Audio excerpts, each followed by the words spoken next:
feel the warm blood running down the side of my face. I have never felt that kind of pain before in my life. There's this pressure crushing my lower back.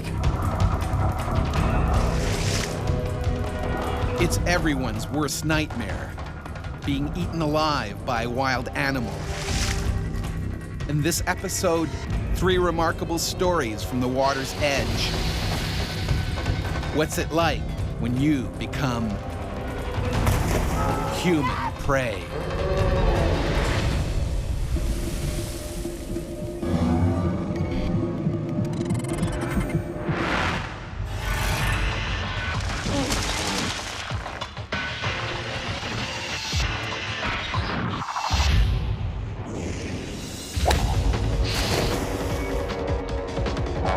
Ike Monreal was nearly killed when an angry gator savagely attacked him in the water hazard on a Florida golf course.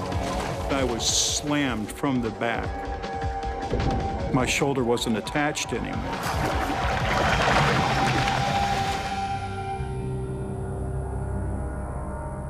The Tampa Palms Golf and Country Club, Florida. The kind of place people come to kick back and enjoy the high life. But its ponds and lakes are also home to creatures that have barely changed since the dinosaurs. Alligators are very common in Florida, and almost any freshwater system can have alligators in it. And that's one of the things that people need to be aware of, is that just because they haven't seen an alligator in an area doesn't mean there isn't one right now. The lake by hole 13 is the territory of this 7-foot alligator.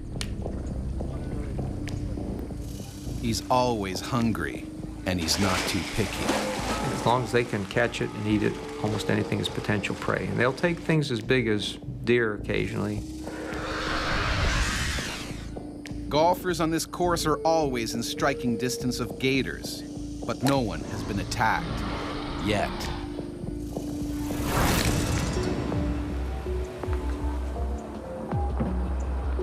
"62-year-old Ike Monreal owns a golf ball retrieval service, diving for lost balls in the lakes here.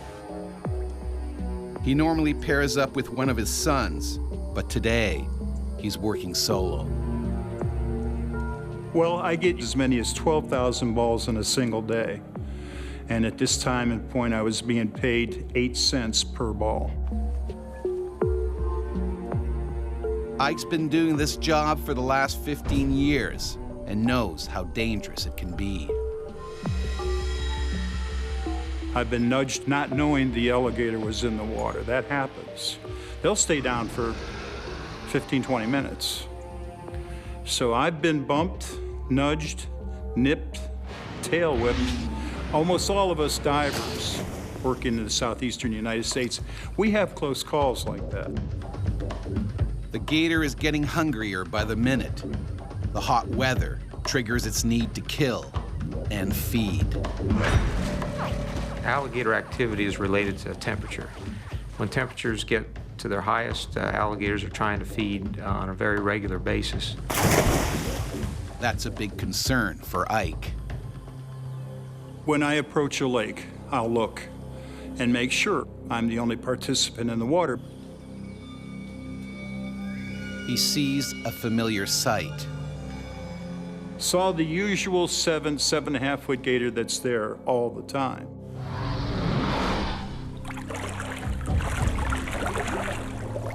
Ike keeps a close eye on the reptile. Females occasionally do attack humans, but it's not as common as males. Males get a lot bigger than females. The coast seems clear, but Ike is yet to notice that another gator is also in the pond. And this one is a gigantic 400-pound male. Generally speaking, the larger the alligator, the greater potential problem with an attack on a human.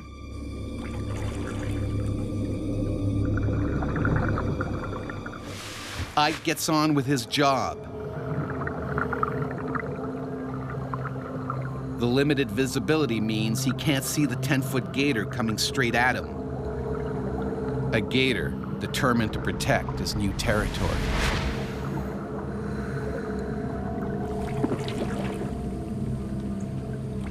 I was just about ready to come out of the water. I had enough air left. Life was good. I was just working away at it. And that's when the gator moves in.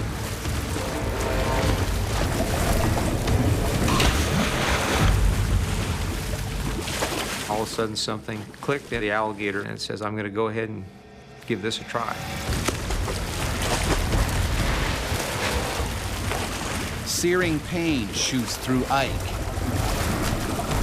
The horrific force, the slamming effect, the excruciating pain, and I knew it was going to be life or death. Like a sledgehammer, the gator's jaws slammed down on his shoulder with 2,000 pounds of pressure. Teeth are very sharp and they can lacerate and tear, but they don't actually sever like a shark's teeth will do. So an alligator's teeth are mainly meant for holding on. The pain, in all honesty, on a scale of 1 to 10 was an 11. I have never felt that kind of pain before in my life. If the prey item's too big to swallow whole, they'll try and spin off pieces. Ike sees his left shoulder disappear into the gator's jaws. One quick spin, and his arm could be ripped right off.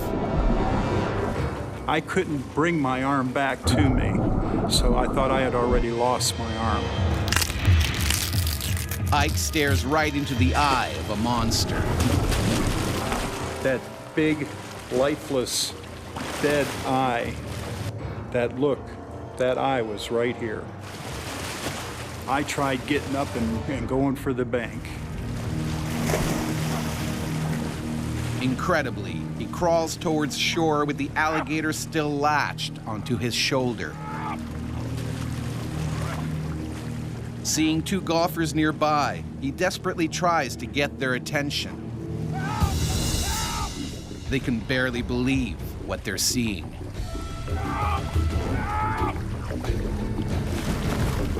Ike is fighting for his life.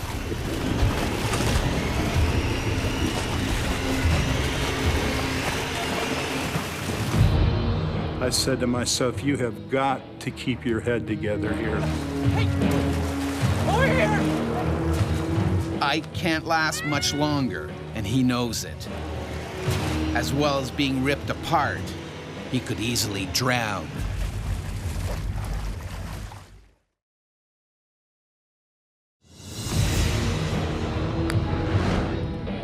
Retrieving golf balls in a pond at a country club in Tampa, Florida, Ike Monreal has been attacked by a vicious 400-pound gator. His screams attract terrified golfers desperate to help save him. The shore is only a few more feet away. Rescue is within grasp. And then Ike's gone. He had such size and girth, he just dragged me right back down again. An alligator will try and get the victim off balance, trying to drag them out to deeper water. And once it's drowned, then they will dine on it at their leisure.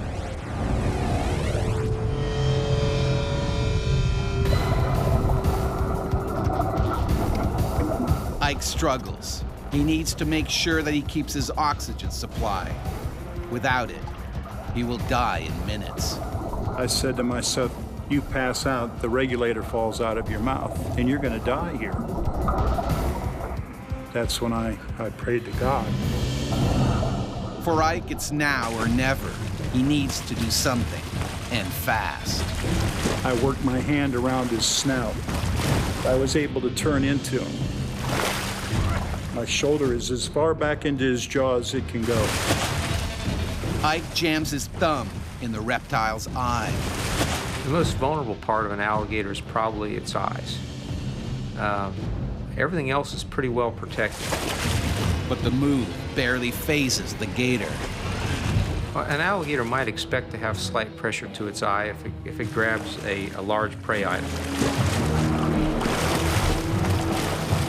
Ike could be seconds from dying. He reaches back with everything he's got. That's when I stuck my thumb as far back into his eye and as down as far as I could. The move stuns the gator. But then when he went further in, this was something that was totally unexpected by the alligator. He just went ballistic. The bite got worse, and that's when he tried to roll me. They will grab a hold of an appendage and then spin in the water to try and get that appendage torn off. He's in so much pain, Ike can't keep his thumb in the gator's eye socket. I was thinking that it was, you know, the demise, the end was there.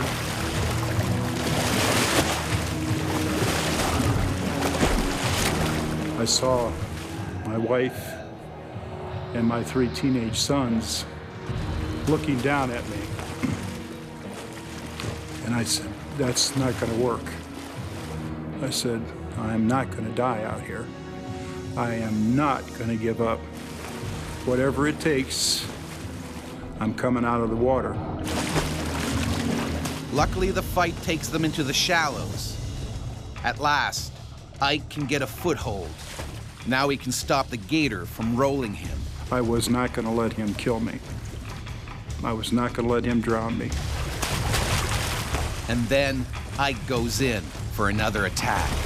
I certainly wasn't going to let him sit there and twist off whatever he had in his mouth.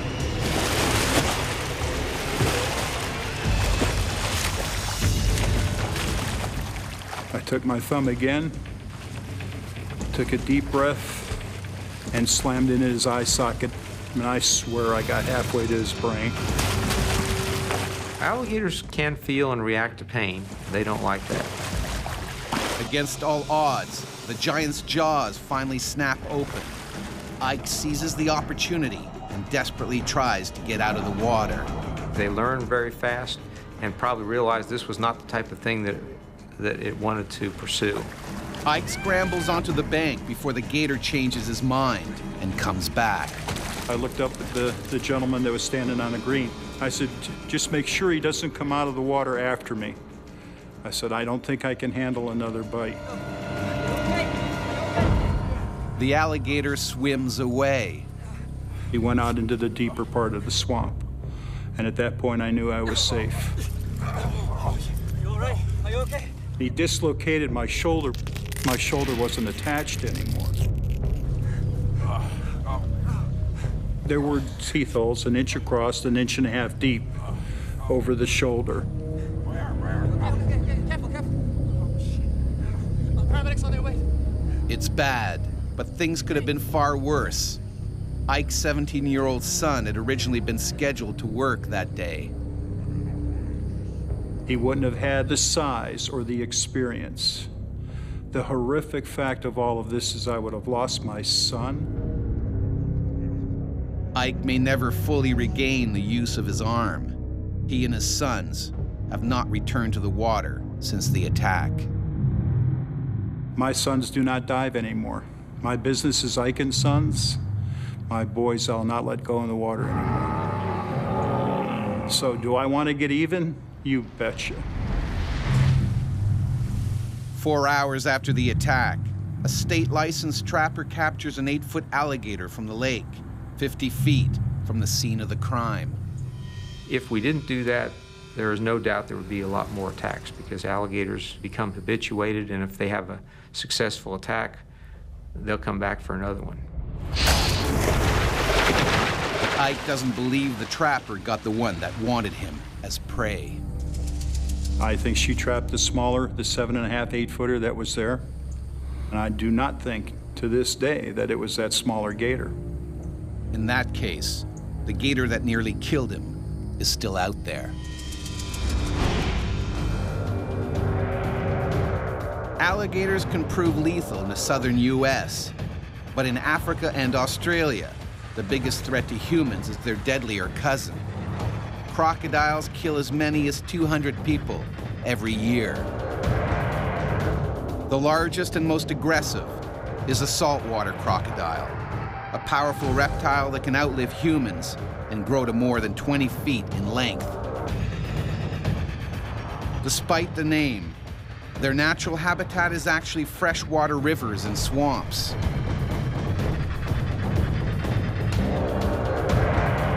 What makes them so deadly is their uncanny camouflage. In September 1872, Australian Constable William Davis decided to break police regulations and take a refreshing swim in Darwin Harbour. Davis spotted a log floating some distance out and swam over to it. Suddenly, the log started swimming towards him, very quickly. Davis soon realized it was a saltwater crocodile that had left a river and headed into the harbor. But it was too late. As Davis started to swim away, the croc zeroed in, its jaws crashing down on his head. Constable William Davis became the first police fatality in Australia's Northern Territory. More than 100 years later, amateur diver Jeff Tanswell was also savaged by a saltwater croc. It turned a snorkeling trip into a bloody battle for his life. And we were screaming, "Don't let him eat me, just don't let him eat me." Dad! Dad, come on! Come on, grab my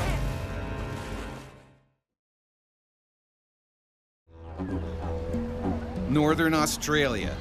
Protected by law, the saltwater croc population has swelled nearly 5,000% over the last 30 years to as many as 150,000. They are man-eaters, and no stretch of water anywhere is safe. On a tidal river, this 12-footer is looking for its next meal. Their diet consists usually of fish and crabs, crustaceans, small mammals, that kind of thing. But an 18-foot crocodile can drag down a buffalo if it really wants to. Although he normally hunts in rivers, today he heads out into the open sea. People have seen saltwater crocodiles swimming past oil rigs and past boats just in the middle of the ocean. And so what's this crocodile doing? It's just swimming from one point to another.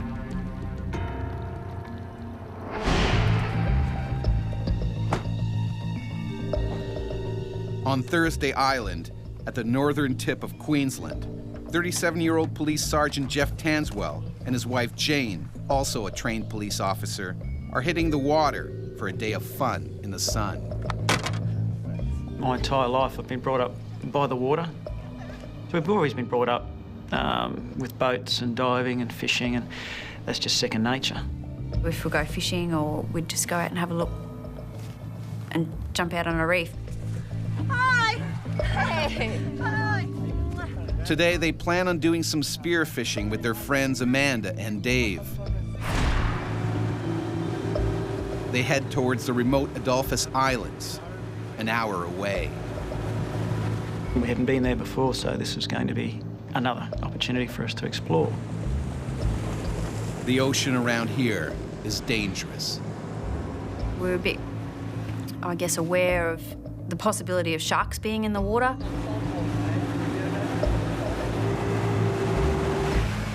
It's something that's always stored in the back of your head. Let's just enjoy the ride, but let's be aware. Keep an eye out for a shark. The last thing on Jeff's mind is running into an aggressive saltwater croc. All I knew was that crocodiles inhabit the coastline, and they need to go from river to river to river. And they do not go out to sea. And that was what I was brought up with. But he's wrong, dead wrong. A wandering killer croc is also headed to the Adolphus Islands on a collision course with Jeff's party.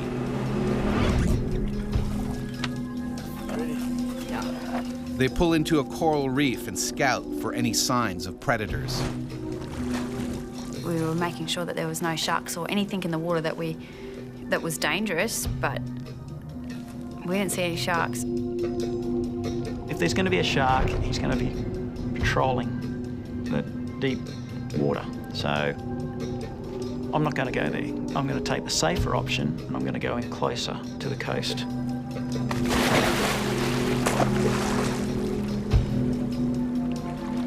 Amanda and Dave are the first ones in. Because they're entering unfamiliar waters, Jeff asks his wife to stay on board.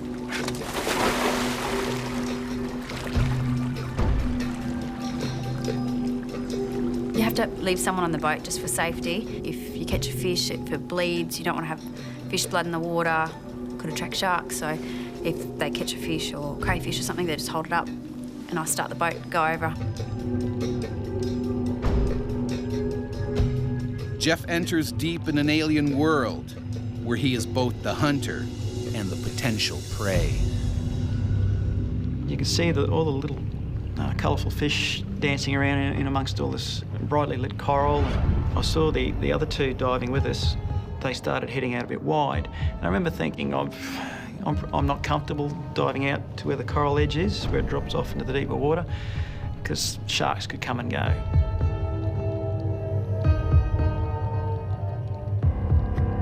But sharks are not the problem. The hungry 12-foot saltwater croc is closing in. I remember a little voice in the back of my head's going, there could be other big things out here. The giant croc quietly stalks Jeff and his friends. It's breeding season, and like all crocs, he's more aggressive than usual. Jeff heads up for air.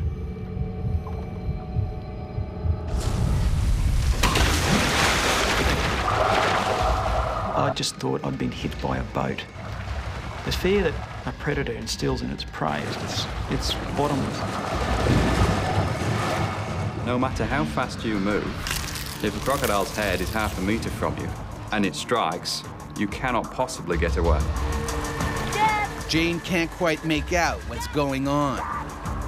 And it all happened within a matter of a split second. I remember staring at that bit of water going, did I just see what I saw, or is that my imagination? The crocodile clamps down on Jeff's head.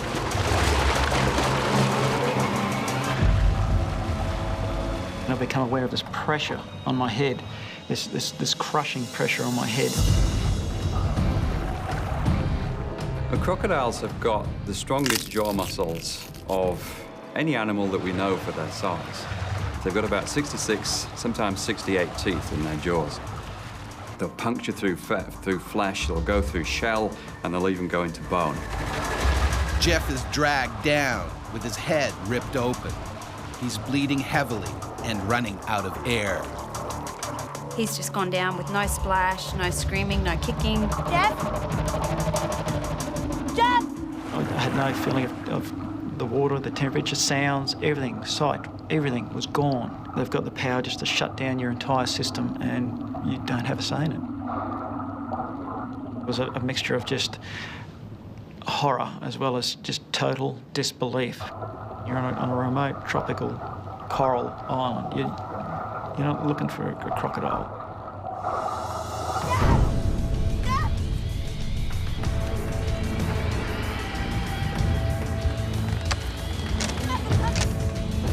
Jane starts the boat to stop it drifting. She has absolutely no idea that her husband below is being drowned by a giant croc. I could feel by my neck muscles that he's pulling me down to the sea floor by my head. That is one of the things that a crocodile will do if it wants to overpower its prey. Most animals can't hold their breath for anything like as long as a crocodile can. Jeff knows he can't stay under for more than a couple of minutes. Trying to stop what's going on, but I can't. He's just too big, too strong. I mean, we're kicking madly with my fins. You're just in overload. I don't know if it's adrenaline or what, it's all your senses trying to work overtime to save you.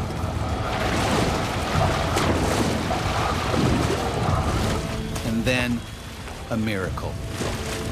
I remember seeing the jaws release and the sudden burst of light, and I just shot to the surface.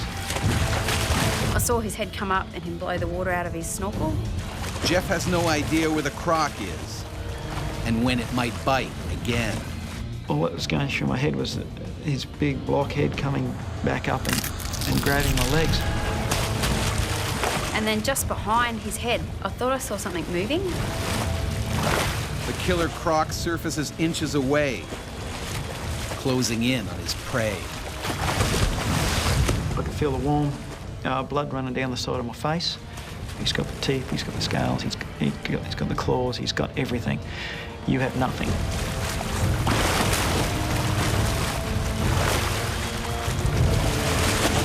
I couldn't believe what I was seeing. It was the most unexpected thing. I remember looking at this thing, and then the brains kicked into gear going, we've got to try and survive this. The croc slowly circles. It sizes up Jeff from every angle. It could rip him apart at any moment. If the prey is large, then it will produce what's known as the death roll. And then it spins its entire body. If a crocodile grabs me on the arm and starts to spin, the weak point here is at the elbow or at the shoulder, and that's where it will dislocate. We all know that these things come back to finish you off. Jeff realizes he may only have minutes to live.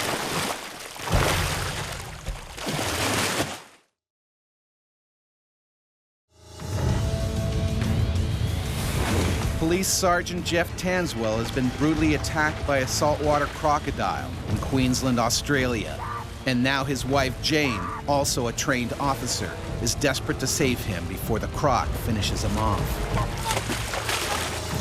Straight away, you just think, this is it. Someone's going to die here. I just had to try and get him out of the water. Jeff's frantic movements are only making matters worse. He needs to get back to the boat before the reptile returns for more. If you splash and splash and splash, the croc can feel that, it can hear it, and it's more likely to attract it back to the place. Stuck my head in the water a couple of times, just trying to see where the hell he went.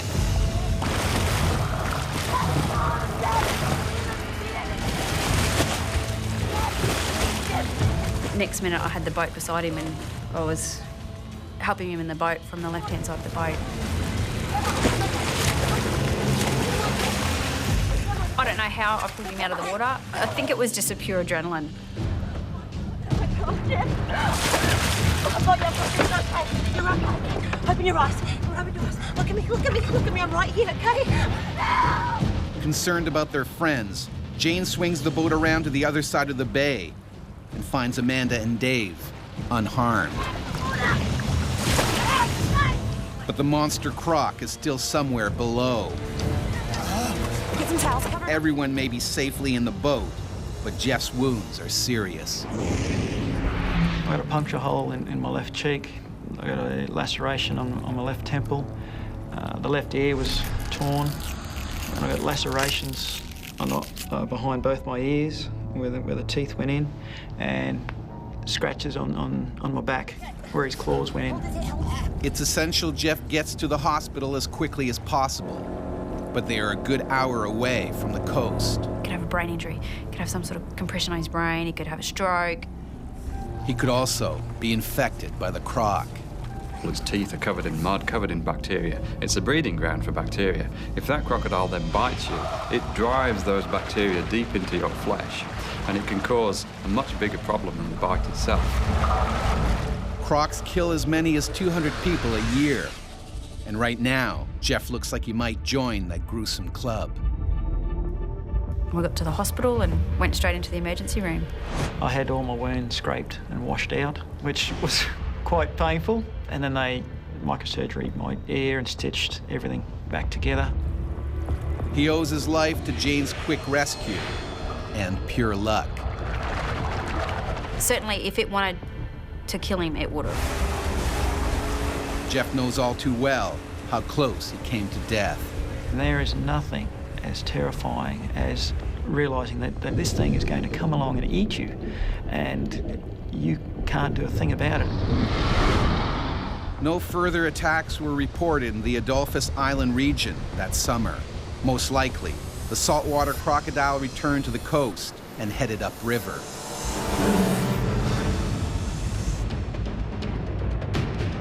The worst saltwater croc attack is said to have happened in World War II during the Battle of Ramree Island in Burma.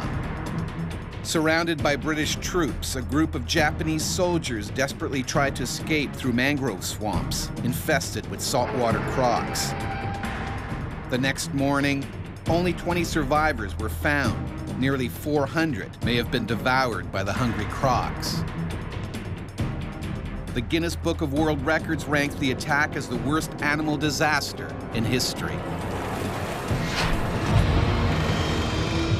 But crocodiles are by no means the most dangerous animal in the water. That title falls to the hippo, Africa's most deadly creature. Weighing as much as a small pickup truck, hippos kill around 200 people in Africa each year. For millennia, they have been a deadly threat to people living throughout Africa. The mighty Egyptians had the most to fear. Hippos used to live all along the Nile, the lifeblood of their civilization. They were a danger to boats and to people working on the river's edge. The animals were considered so powerful, they were associated with gods. Kings hunted them from royal ships. It was a brutally dangerous sport. In around 3100 BC, Menes, the first king of unified Egypt, is said to have been carried off and killed by a hippopotamus during such a hunt, ending his 62-year reign. More than 5,000 years later, while leading a river safari in Zimbabwe, guide Paul Templar also found out just how brutal a hippo attack can be. I had tusks going through me every which way but loose. There was a lot of blood in the water. You could see he'd been quite badly bitten.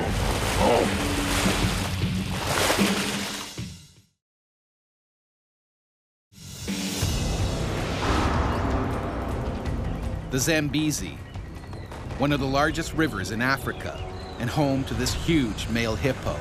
The lone bull is particularly aggressive. It probably recently lost a fight with another male and was thrown out of its pod or herd.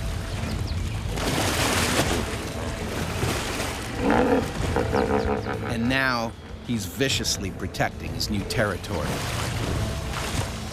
Hippos respond the same way we would if someone repeatedly broke into our homes, with extreme aggression. The bachelor bull has attacked 7 people in the last few months, defending its turf. And he's more than ready to do it again.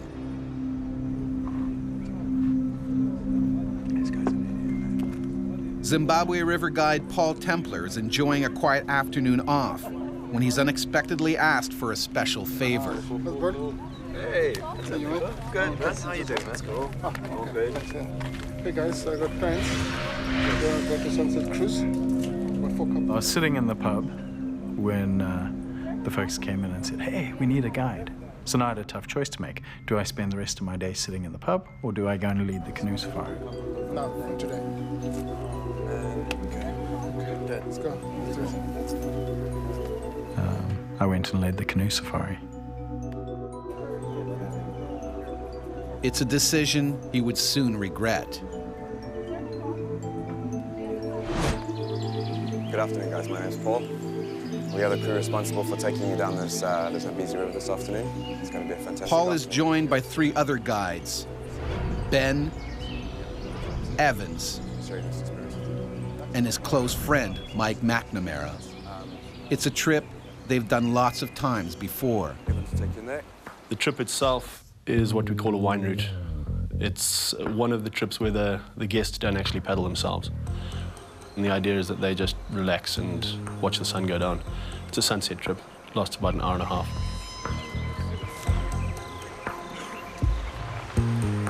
The idea was just to sit back and relax and take in everything that nature had to offer. Paul is on the lookout for the rogue hippo that has attacked 7 others over the last few months. He's already had his own nasty run-in with the 3-ton monster. About 6 months prior to this, I'd been leading a similar canoe safari, and I'd been attacked by a big brute of a hippo. The hippo had smacked the bottom of Paul's canoe, catapulting him and 2 passengers into the water. That time, they had escaped unharmed. I knew that that hippo was in the area, and though I couldn't see him, I thought going through the narrow channels would be my safest option. And so far, so good. As they come around the bend, Paul notices a large pod of hippos. They weren't really a concern. They were off to the side, and I could see them, and I felt that I had a pretty good sense of what they were up to. They proceed cautiously, making sure they don't startle the hippos. Paul also scans the water for any that are submerged. Occasionally you'll get ears, occasionally you'll get a head, occasionally you'll get the whole body. Then there'll be nothing. They'll all disappear underwater. You watch the water's moving differently if there's a couple of ton hippo moving around beneath it. All seems to be going well. They safely get past the pod into faster moving water. And then I turned just in time to see Evans flying through the air. likely it's the same rogue hippo. From underwater, he surfaced like a giant torpedo and knocked Evans clear out of the boat. Paul watches in horror as the current drags Evans away. Evans went under and then popped up again. Paul paddles full speed towards Evans. I turn my canoe around, so I'm going backwards, so I'm between whatever's there and him. I back in to try to rescue him. Paul reached for him with a paddle, shouting to him to grab the paddle so that he could pull him out. I'm probably 4 or 5 feet away from him when I see this bow wave cruising in towards me. And it was at that point where the hippo just erupted next to Paul. While he's trying to help his friend, the hippo turns on Paul and attacks. Just all hell broke loose. The hippo just closed its jaws on his upper torso and pulled him off the boat. The hippo tries to swallow Paul whole. They attack the boats not because they recognize I will get to the people in here, but because they recognize it as a foreign object that needs to be removed. I remember this incredible pressure crushing down on my lower back.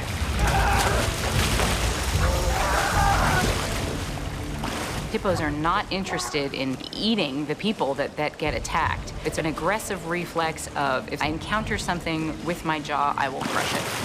So the crushing comes from the hydraulic press that is their jaw, somewhere on the order of maybe 1,800 pounds. What the canines do is act as hole punchers. They can go through anything. They are strong, they are massive, they are sharp. Paul is kicking and clawing for his life. He needs to get out from the mouth of the beast. Evans also needs urgent help. He's in danger of drowning in the strong currents. There's nothing fellow guide Mike can do. We couldn't get to Evans because the hippo was in the way. Finally, Paul's aggressive struggling pays off. Pushed and pulled. At one point, the monster loosened his grip long enough for me to escape. I just sucked in a lung full of fresh air, and I came face to face with Evans. But Evans doesn't look right at all.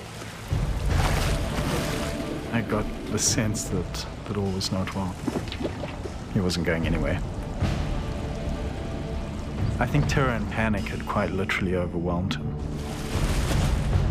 For Evans, it's too late. He's drowned in the strong current. He literally just rolled his eyes up and he sank and he was dead. And that's when the hippo zeroes in on Paul again. At this point, it was all up to the hippo, and really, there's nothing you can do. This time, the hippo is clamped down on Paul's legs, tearing into skin and bones. The hippo started the attack and was not going to finish the aggressive behavior until the intruders were gone. It happened very quickly, and you could see that it was a serious attack, that there was going to be some serious injuries out of this. They don't just try to win, they try to destroy their opponent. One of the clients watching later said that it was like watching a vicious dog, literally just trying to rip apart a rag doll. These huge tusks tearing through my torso as he drove me underwater. So I had tusks going through me every which way but loose. He bit down so hard that I thought for sure he was going to bite me in half. The hippo has speared Paul badly, and now he starts dragging him down to drown him.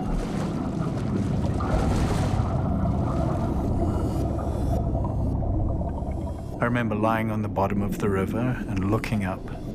I remember I could see the different hues of green and yellow and the sunlight shining on the water surface. And I thought to myself, I wonder who can hold their breath the longest. Paul is close to death. Most humans can't go without breathing for much more than a minute, while the hippo can stay under 5 times longer. Fighting for territory is just second nature to hippos, and fighting to the death is second nature. They don't hold back at all. I watched my blood mingle with the water, and I just wondered which would happen first, if I'd bleed to death or if I'd drown.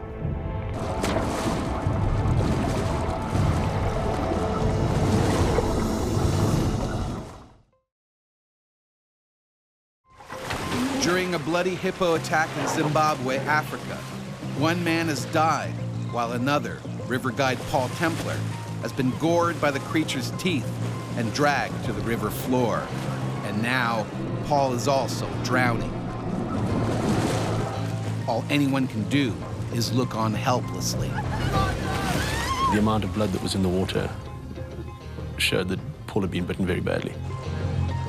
There's no sign anywhere of Paul. There's no way he could have survived a second attack. I didn't think I'd see him again. And then Paul popped up. But then the hippo spat me out again, giving me another chance to escape. Barely alive, Paul is bleeding badly. Mike guns forward on his kayak to save him. He knows there's not a second to lose. I was just shouting to him to grab the front of the kayak.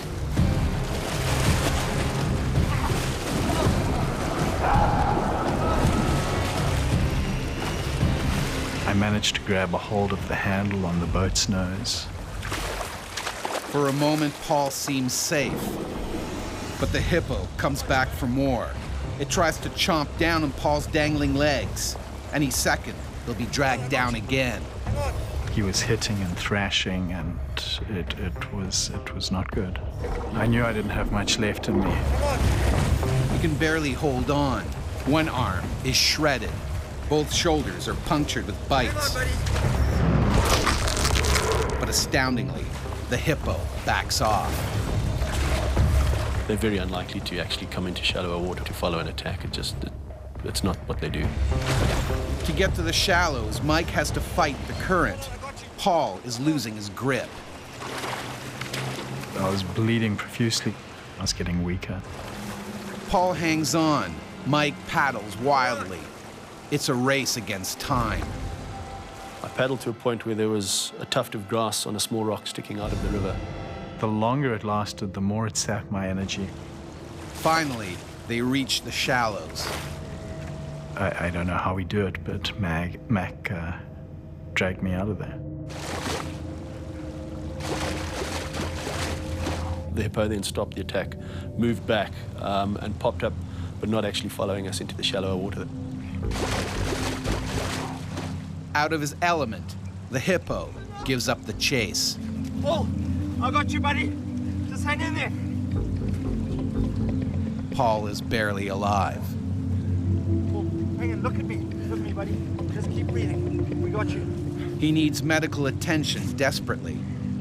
To make matters worse, the first aid kit and a radio have both washed away. His arm from what we could see without ripping the sleeve off, had been bitten through the bone 2 or 3 times. It was shattered. And a bite mark through the shoulder that you could virtually see daylight through. He was bitten through the foot. Look at me, Paul. Look at me. Stay with me. Something that's working. Mike and fellow guide Ben try to stop Paul from bleeding to death.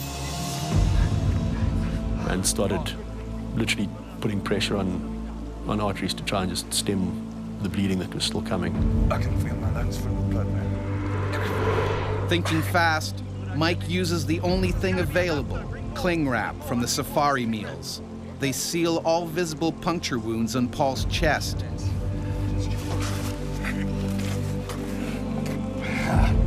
Mike and Ben lift Paul into a canoe. When I put him in the boat and sent him off, I thought he was going to die. Hold on. He definitely didn't look as though with those injuries he could survive. The only way out is right through the killer hippo's territory. What we're seeing is an animal under stress. The first time that someone breaks into your house, maybe you won't fight them off. The second time, maybe you'll fight them off a bit more. By the 10th time, you know, you're armed and ready to go. But as we were pulling out and this angry hippo was still there, I thought for sure he was going to come and finish me off. But the hippo chooses to stay put, and Paul is quickly taken downriver. By chance, along the way, they meet a local medical crew conducting emergency drills. There's a shock trauma team who are just practicing. Just go figure, a couple of minutes away. They take Paul on an 8-hour drive to the hospital, where he learns that his arm is beyond repair. They took off part of this arm. They took it off just above the elbow to start with. I got gas gangrene, which meant that my body was rotting from the inside. So they ended up having to chop more of me off. In the end, his arm is amputated. Mike and the river raft clients are rescued later that night. A search party is sent out for Evans. It was a full 2 days before we found his body quite a bit further downstream, but it washed out. The rogue hippo is never found.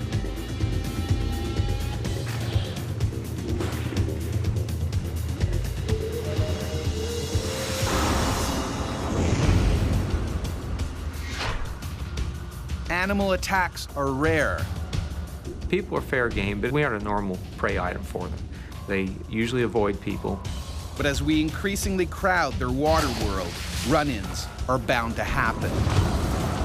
They're animals that are trying to protect their territory. You know, this is their habitat and this is the area they need to survive. And when these river killers do attack, we become their human prey.